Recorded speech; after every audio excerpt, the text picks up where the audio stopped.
Hello and welcome to Not That This, the pop culture talk show where I interview artists and influencers to find out their fool's gold and hidden gems, those massively popular things that they hate, and those unknown or underrated masterpieces that they love. My name's Geraint Evans, and no, it's not French. So, episode 4, and the fourth of your choices for the official Not That This theme music playing in the background right now.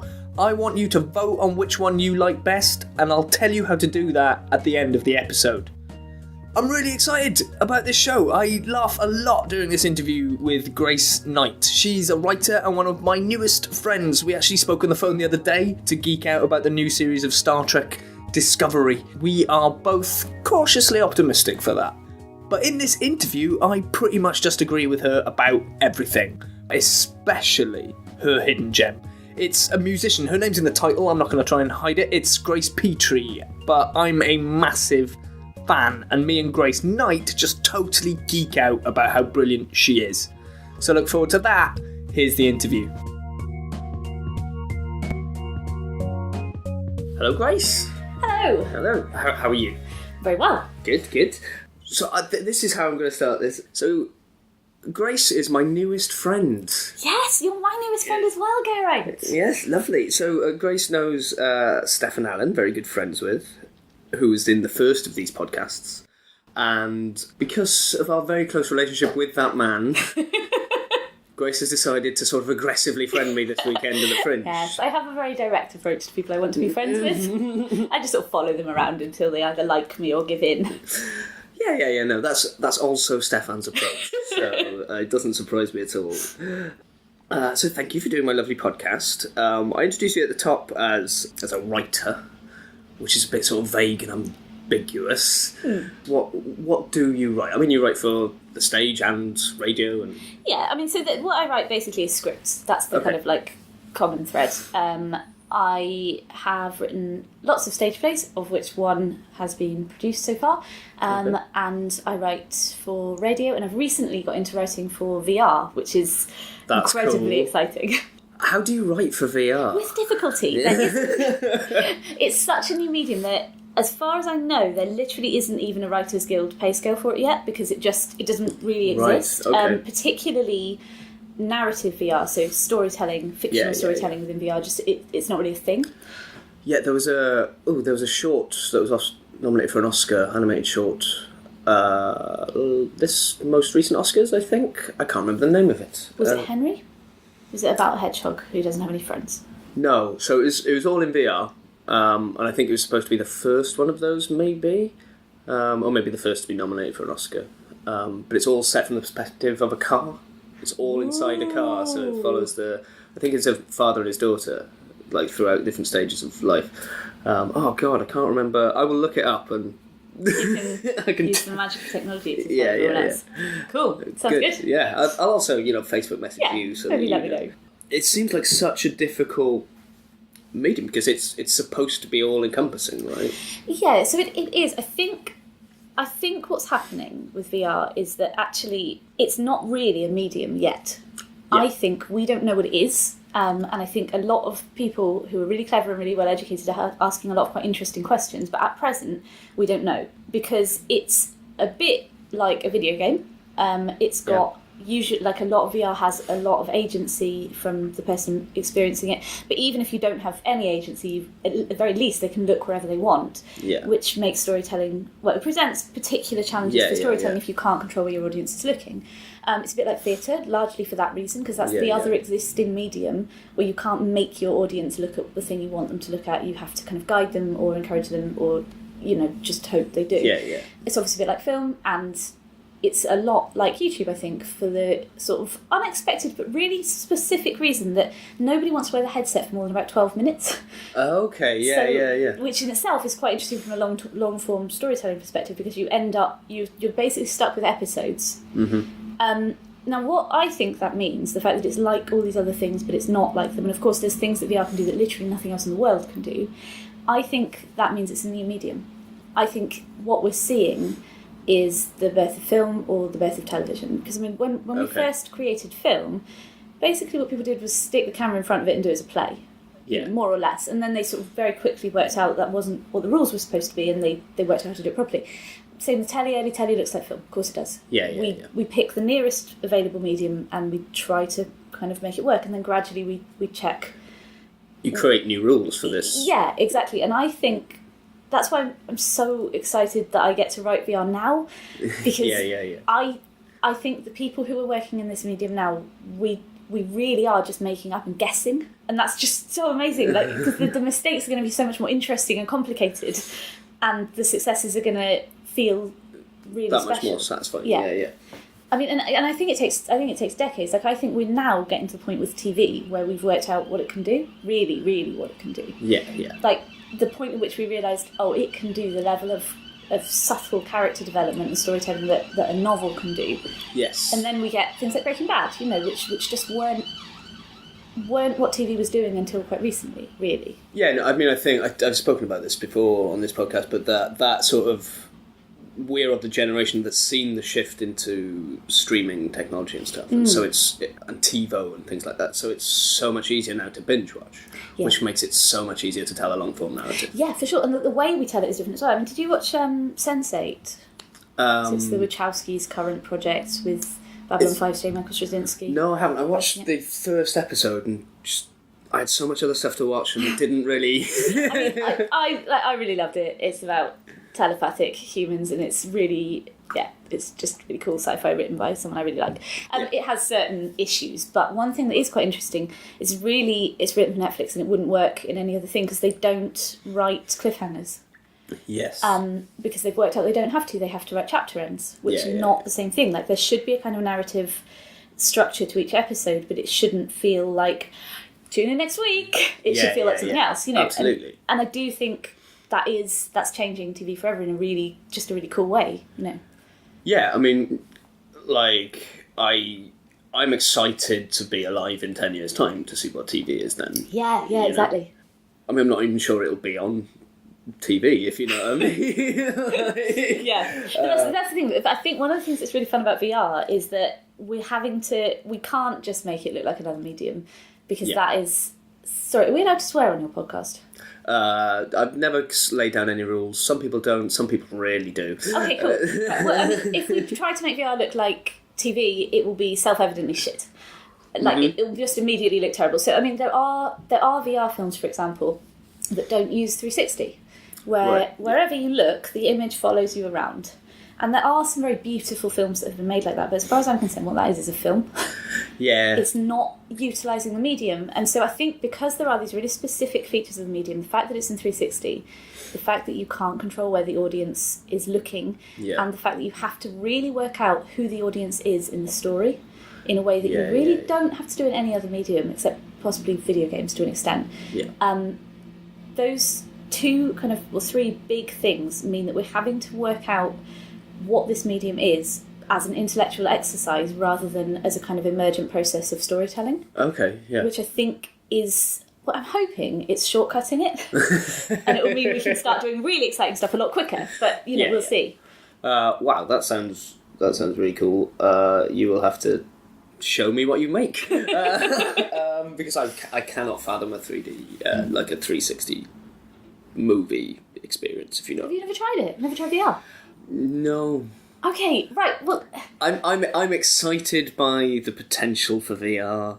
I'm not excited currently by what I see it can do at the moment. Yeah, I think that's true, and I think that's because I don't know. I think the thing is, at the moment, there are two ways you can access VR storytelling. Way number one is you can buy a Google Cardboard headset that costs £11. Yeah. Or make one, and stick your smartphone into it, and you can watch everything that's on YouTube. Yeah. No one in the world knows you can do that. Pretty much, like, unless you're someone I've personally evangelised to, I basically do it.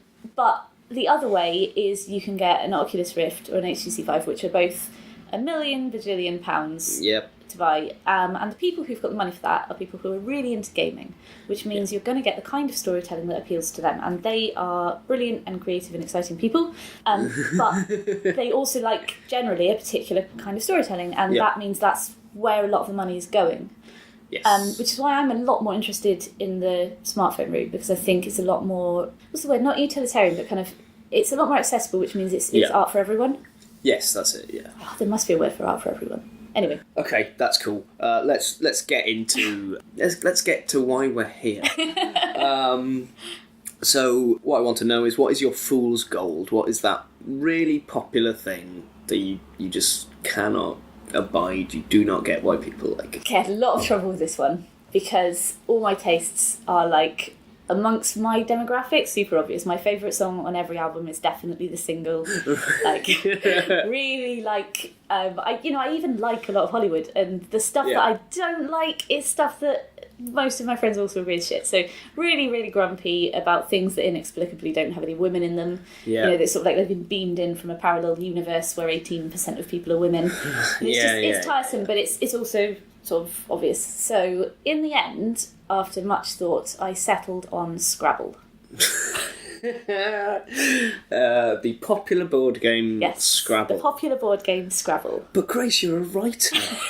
Yeah, so that's why I don't like it. Everyone thinks, Grace will like this. It's about words. Do you know, I've got 3 different copies of Scrabble because people bought them for me. I hate it. I really hate it. And also, I'm now, well, probably not anymore if anyone listens to this, but I'm now culturally obliged to pretend to like Scrabble because I can't, because it's always like lovely people who really want me to be happy and they've bought me a present. I can't say, this is literally the worst thing you could do. Yeah. It's not about words, is it? It's about maths.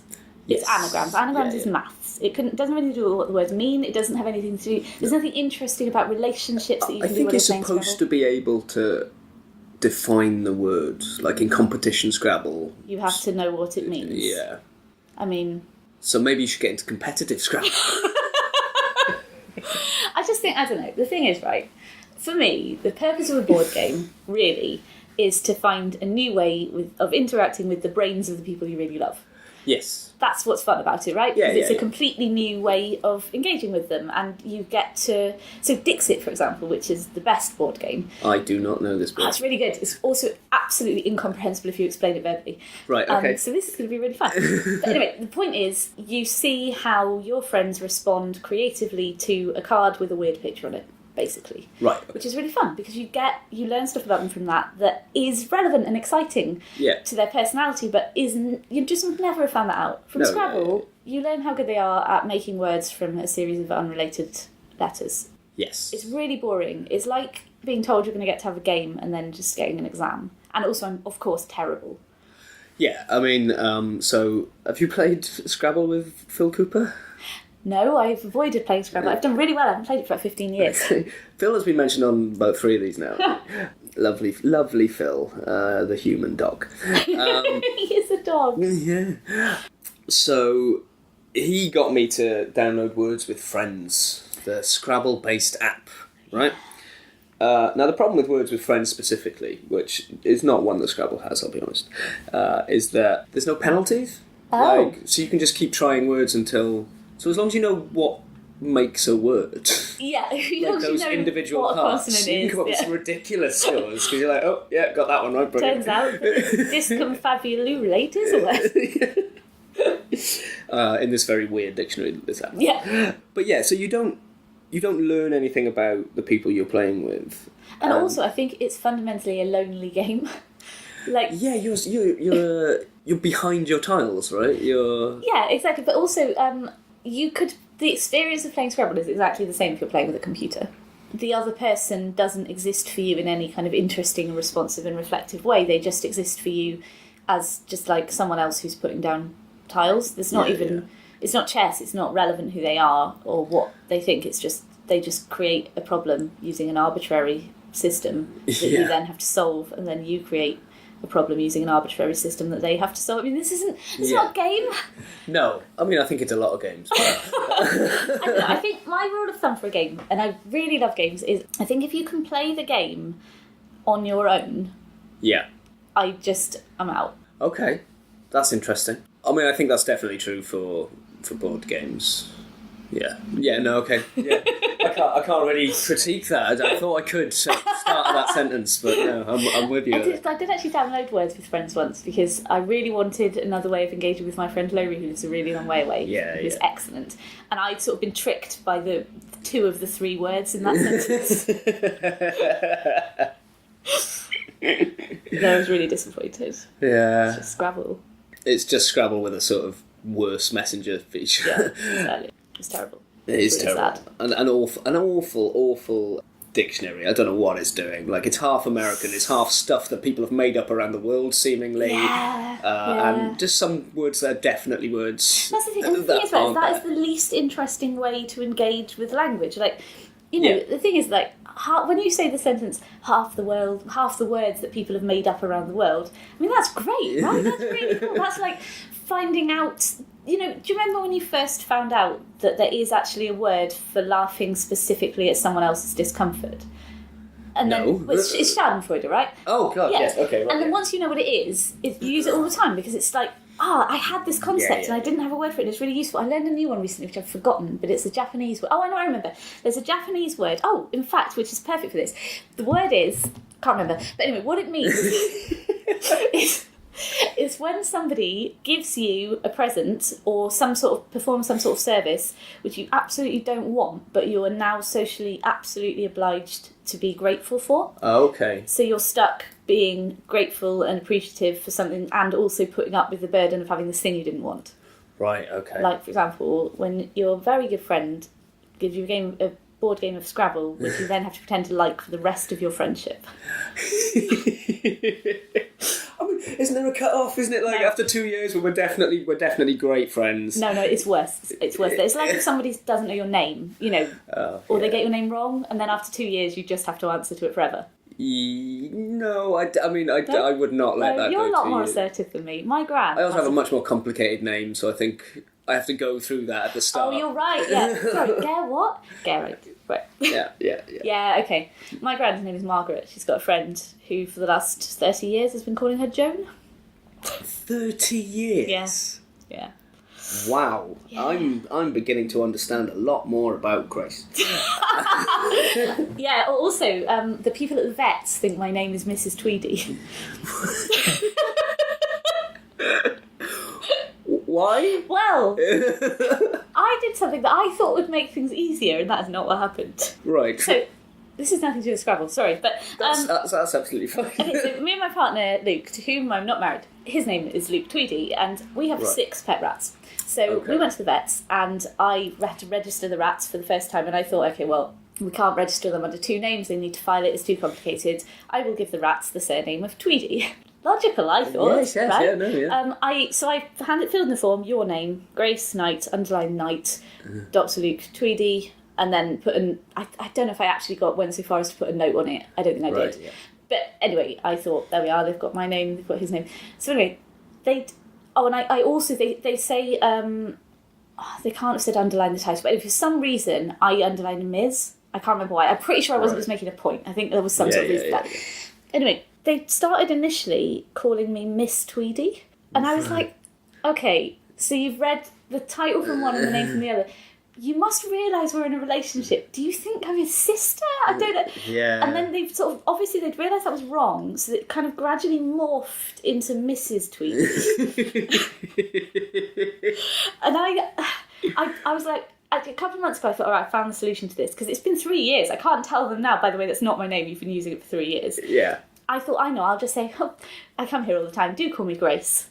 Oh, right, well, thanks, Grace. Next time I call them up, hello, Mrs. Tweedy. Yeah. So I'm stuck with that forever. It's just you could move, you get a new vet. Move. They're a really good vet, though, and vets that have ever encountered a rat are quite rare.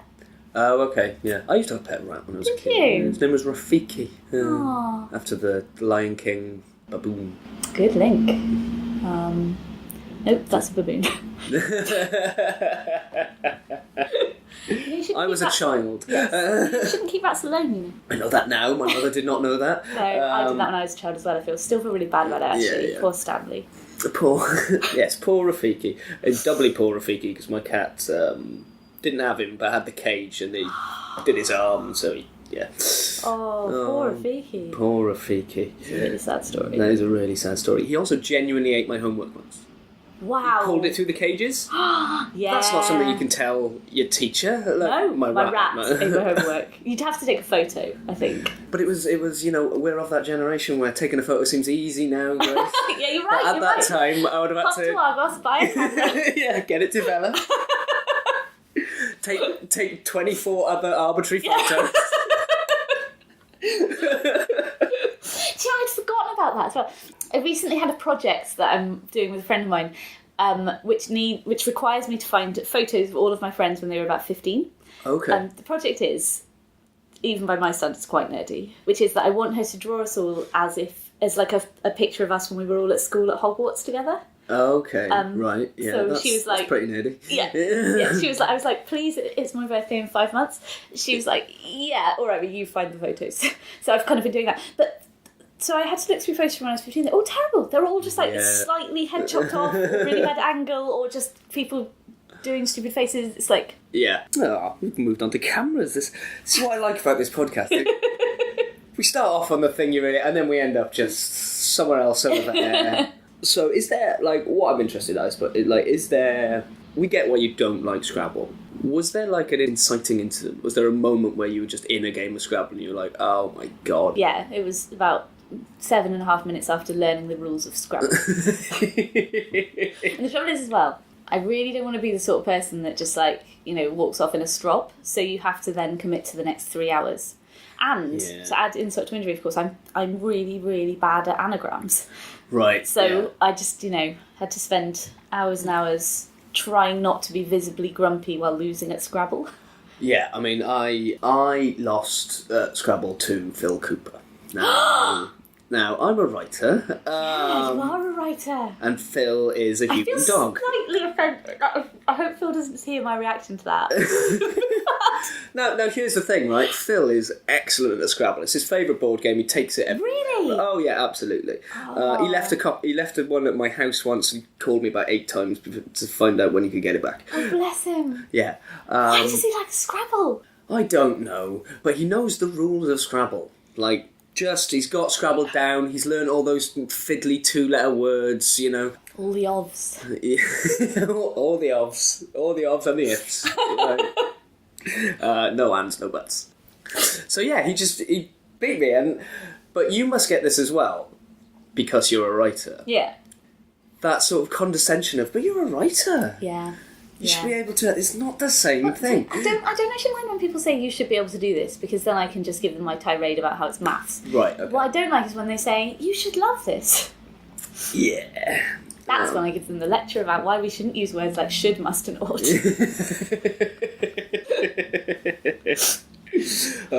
I'm sorry. I really like Boggle, though. Boggle? Yeah. I must know Boggle. I know the name of Boggle. What happens in Boggle? Well, you get this tray full of dice, and Right. each die contains a different letter on every side. And you shake the tray in a little box, and then you lay it out, and you've got random assortment of letters.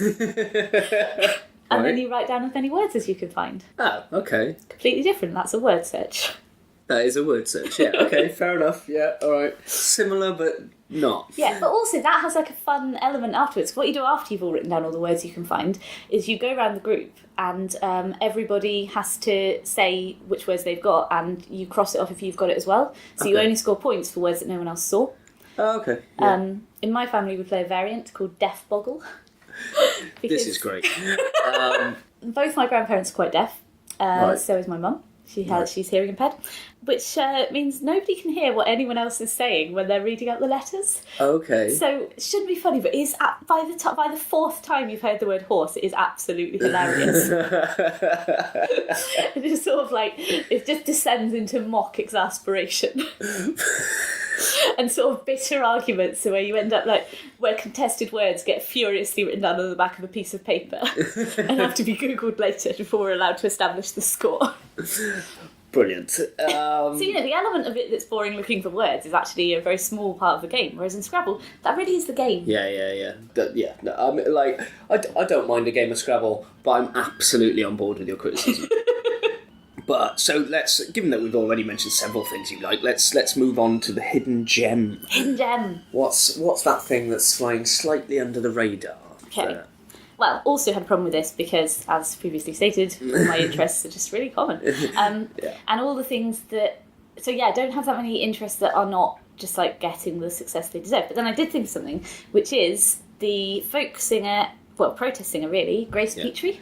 I love Grace Petrie. Me too. This is a great one. She's so wonderful. So she does have like a very loyal band of people who've noticed that she's perfect. Yeah. Yes. But I just feel like she is as good as Billy Bragg, but she's not a household name, and she should be, because she's wonderful. Absolutely. Like, just so many of her songs. Like, they're not all protest songs, right? But even the love songs are great. Yeah, they're beautiful.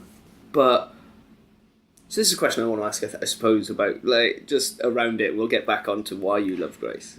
Do you think she'd be more popular if she wasn't a woman? Yeah, probably. Yeah. I mean, I get that feeling like protest singers come in male, right? I think it's really difficult to sort of, because we can't flip between parallel universes. We can't see it. Yeah. But what we can do is we can look at stats, and we know how many successful playwrights are female. We know which stages their plays are on. So, for example, the National Theatre, it's got like 3 main stages. It's got the really big, impressive one, the Olivier. It's got the Littleton, which is the kind of more traditionally laid out but still very big stage. And then it's got, I don't know if it's still got the Cotswold, but anyway, it's got the kind of little arty one. Right. Guess where the women get put on. Right. What's his name? Nicholas Heinkner, I think, who was the head artist director of the National for a long time. He once said, I'll try and get this right because it was a really telling quote. He said, the thing about the Olivier is you need a particular kind of play. There are currently 3 playwrights living who can write the kind of play that needs to go on a stage like that, and their names are Alan, Thomas, and that I can't remember. But that's the thing. I think when people do think to give women a platform, they give it like the kind of extra space platform. It's like having the Women and Equalities Minister. Obviously good, I approve, but we know why that is. It's because you're being put into a little box. Yes. The special interest box. Put it on the little special interest stage. Yeah, because you couldn't possibly do or create something that would... It would be worthy of the main stage, yeah. I mean, one of the things that I think is really great about Scotland is I think that's still true, but it's less true. Okay. So, for example, last year, could have been the year before, they did a series of plays which were big, huge cast, massive historical plays called the James Plays. Okay. About the 3 consecutive King Jameses of Scotland. Right. On at the National Theatre of Scotland, huge deal, written by Rona Munro.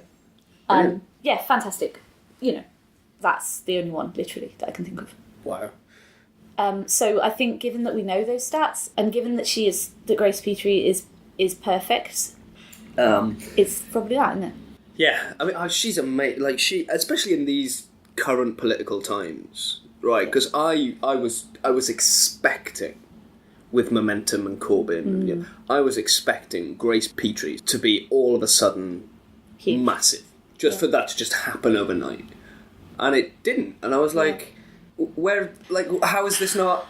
It's really weird, and she doesn't get the exposure that like her talent just clearly deserves. Yeah. Like she actually wrote a song called "There's No Such Thing as a Protest Singer," which was also the name of that EP. Yeah. And it's on her newest album, which is also very good. Yeah.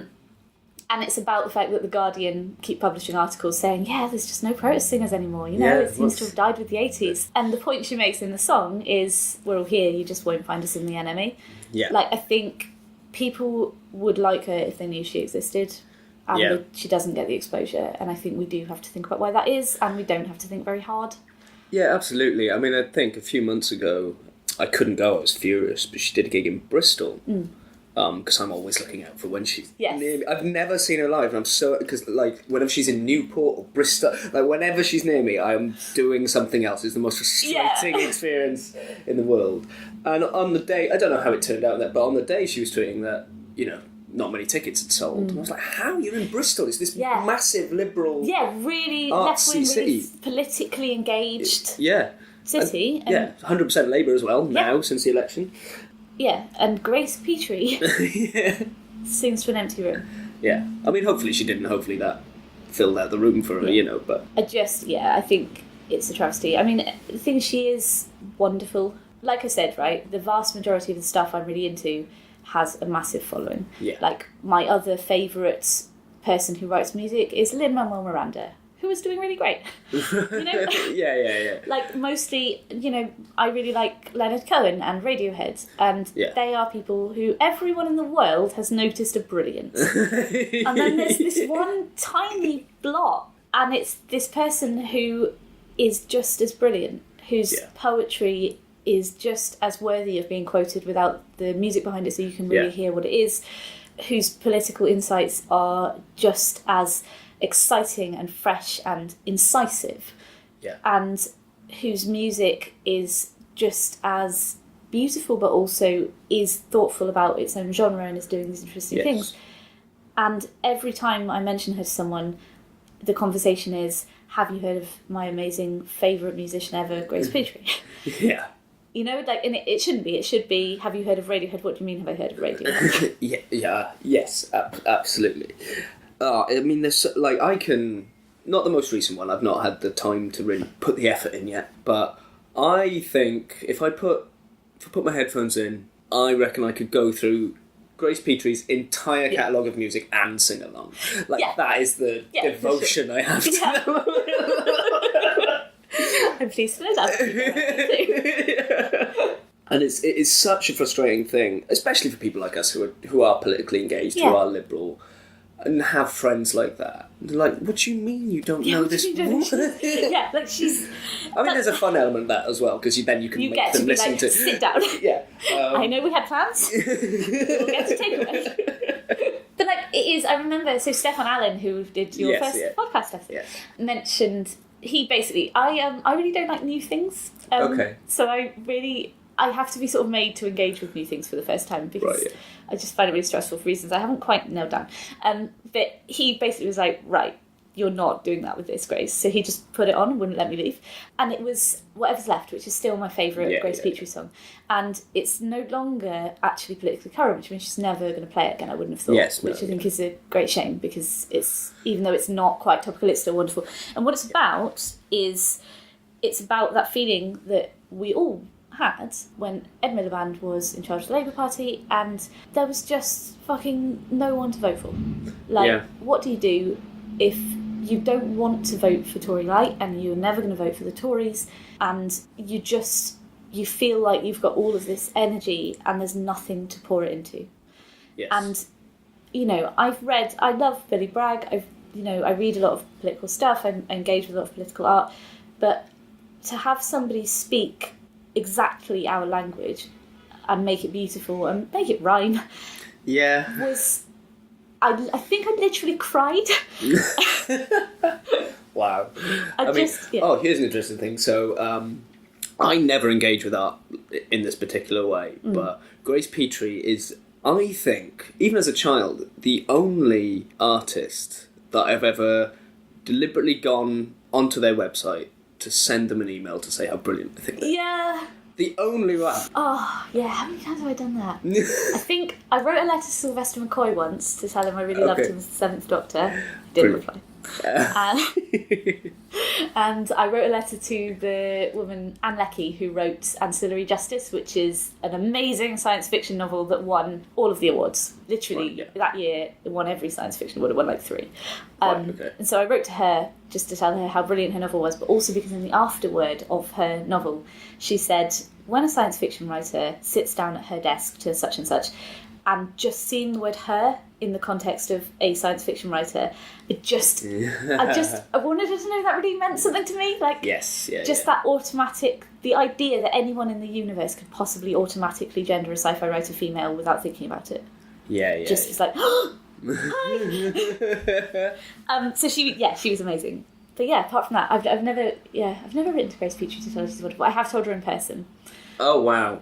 Done well, Gel. And she remembered who I was. I was really chuffed. Oh, really? I was really uncool about it.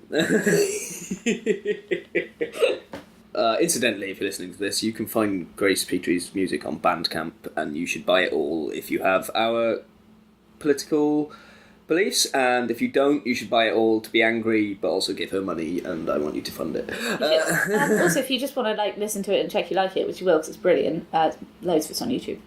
Yes, no, yeah. But there's a lot of live stuff on YouTube. Yeah, there is, and I think I actually slightly prefer. I slightly prefer her live because she's a protest singer. Her job is to But she's also just watching those YouTube things. She's really charming as well. Oh my god, yeah.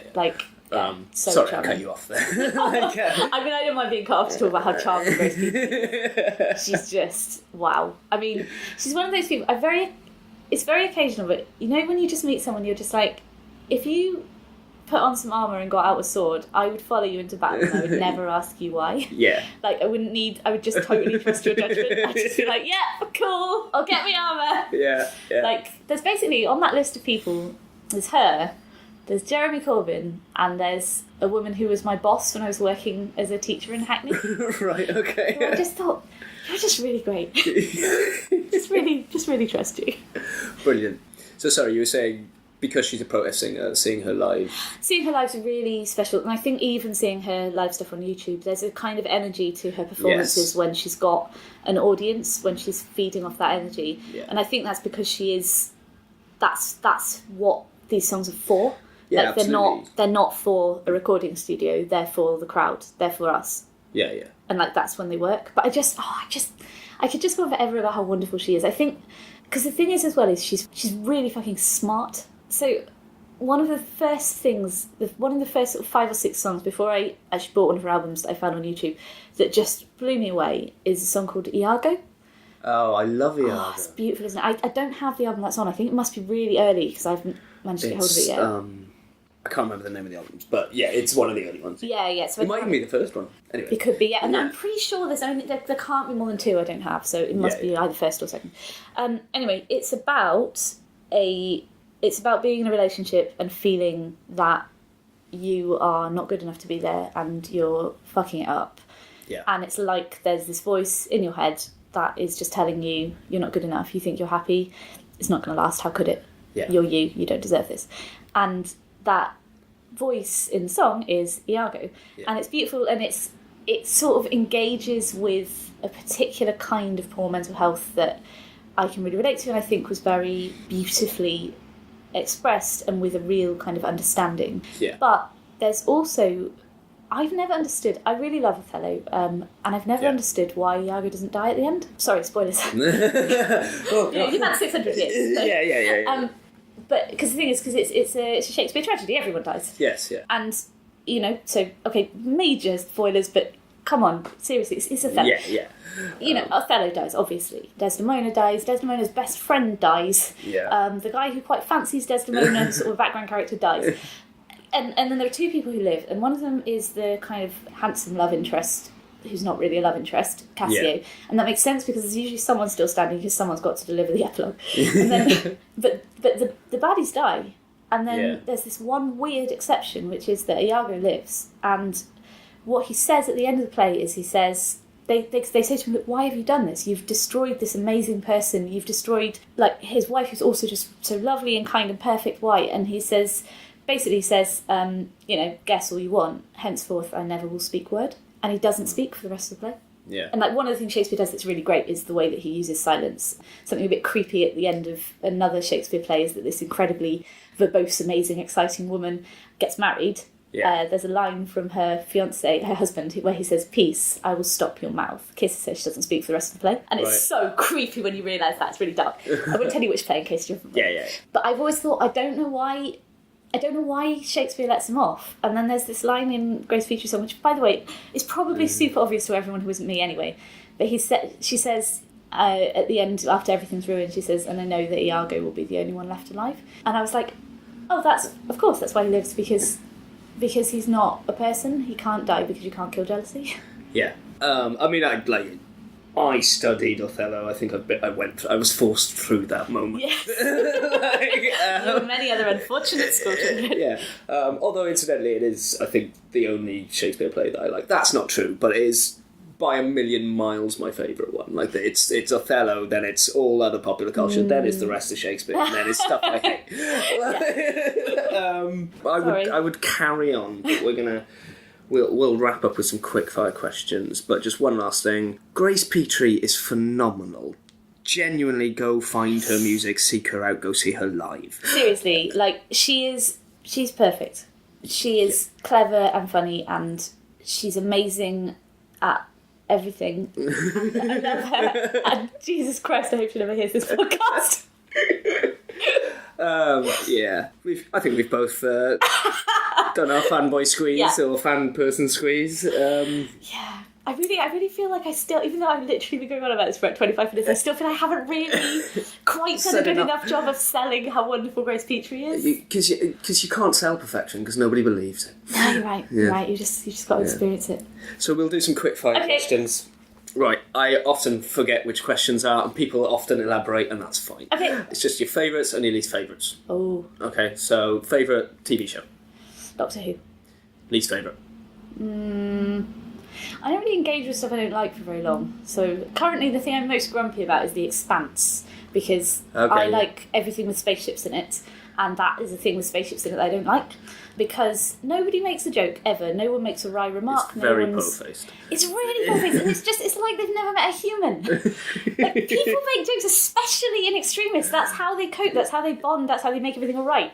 Makes me so cross. Yeah. Okay. So favourite movie? Oh, varies a lot. So I'm going to say Blade Runner. Blade Runner. Okay. Got a really interesting cross section with some of the other people. Least favourite? Least favourite movie? Yeah. Oh. Don't know. Didn't like Kill Bill very much. I wouldn't say it was my least favourite movie ever, though. We'll go with that. Yeah. Sorry. Fine. Superhero? Favourite superhero? Yeah. Oh, yep. Ms. Marvel. Okay, brilliant. 100%. She's the best. She's funny and clever and sweet and amazing, and I love her. Oh, or possibly, what's the name who currently wields Excalibur? She's in virtually no comics, but the one she's in are written by Paul Cornell. Oh. Faiza Hussein, but I can't remember her superhero name. No, I can't either. But anyway, I love her. She's really sweet. She's a superhero fangirl who's also a fangirl about cricket. Yeah. And then she gets superpowers, and it's the best. But yeah, I really wish that Marvel would do more of that. Yeah. Least favourite superhero? Really keen on the genre. I mean, obviously I'm really cross with, like, new Nazi Captain America. That's a bit annoying, but... Should we go with Nazi Captain America? Nazi Captain America, yeah. Yeah. Don't think we're going to do better than that, I really. think that's a solid one. Yeah. You can't pick something else after you've said it. Favourite book? Favourite book? I don't know. All the books. Oh, no, I do know the answer to this one. Okay. It's The Dispossessed by Ursula Le Guin. That's the best book. Okay, good. Glad we've got that sorted. It's really good. Have you read it? No. It's brilliant. It's about... This isn't quick fash. Yeah, it's fine. We'll skip ahead. You can tell me later. Okay. Other people, go find it. Least favourite book? Least favourite book? Again, I probably haven't read it.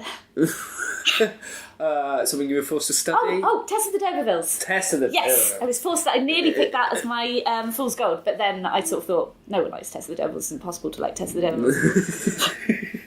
D'Urbervilles. Brilliant. I would say favourite musician, but that's... Grace Petrie. Or possibly Lin-Manuel Miranda. Okay. Least favourite? Don't know, just something rubbish. Honestly, I really found the fool's gold question really hard, because I just don't really engage with stuff. I'm just like, oh look, one of the things that's in the universe that's not for me. Done. Fine. Well, we'll leave that. We'll just go on to the very last question. Someone's going to make a story of your life. Okay. What medium would it be in, and what would you call it? You could have given me notes about that one. Come on. I assumed Mr. Stefan Allen had already told you. No! Oh. What? Okay. Well, story of my life. I kind of feel like I'm sort of obliged to say VR. Okay. I mean, hopefully this will be many, many decades in the future. So the technology will be excellent for that. Oh, okay. Holodeck. Holodeck. Okay, right, there we go. And what was the other question? What would you call it? Oh, well, I don't know, but we did have a conversation yesterday about what would be written on my tombstone. Right. So we'll go with that, which Brilliant. is... I can't remember now. What was it? I only came to hang out with my friends. Yes. Yeah, I only came to hang out with my friends. Fantastic. Thank you very much, Grace Knight. Keep smashing it. Thank you for having me, Geraint. That was fun. Wow, so that was Grace Knight, scriptwriter extraordinaire. I had just loads of fun in that interview. It was really interesting to talk to Grace about VR and its potential sort of first-hand from someone working within it. And just any opportunity to talk about the brilliance of Grace Petrie is one well taken, I think. I'm really excited at the moment, actually, because the day after I release these first 5 launch episodes, so tomorrow, if you've dived straight in, thank you very much, I'm actually going to finally get to see Grace Petrie live at the Rondo Theatre in Bath, and I cannot wait. So, if you like this podcast and you want to support it, you can do that. You can go to thatthispod.com and find ways to give me money there. You can make a one-off donation or a regular one, and there are rewards for that. It goes into making this podcast as good as I can make it. I don't believe in advertising for this particular project. I don't have a problem with advertising, it's just that when you're talking to artists about art, it just feels a bit off for me. You can also help pick the theme music for this show. Each of the first 5 episodes has a different song, and you can vote on which one that you want. I'll repeat them over the next 5 episodes as well. There are 3 ways to vote. You can make a donation and comment in that donation. You can review the show on iTunes or share it on social media. If you share it on social media, though, please tag me in at thatthispod. It's the same on Facebook and Twitter. There's a little code that I've come up with for voting. I think it'll be fun if you can get creative with this. That would be brilliant. Just include one of these words in the review, share or comment on your donation. So for the music in episodes 1 and 6, it's Ocelot. Episodes 2 and 7, Tiger. 3 and 8, Thrush. 4 and 9, Fox. And 5 and 10, Falcon. If you have anything else you'd like to say to me, whether that's advice or requests or abuse, please email me at geraint@thatthispod.com. If you don't know how to spell my name, that address is also on the website. Thanks so much to Grace Knight for today's chat. In the next episode, I talk to Arun Gandhi. He's an author, an activist, and many things besides. He also happens to be the grandson of the great Mahatma Gandhi. He actually lived with his grandfather as a child, and he taught him about things, about anger, about non-violence. It was a privilege to meet him, and it's an incredible conversation that we have. Thanks for being here. I'll catch you soon.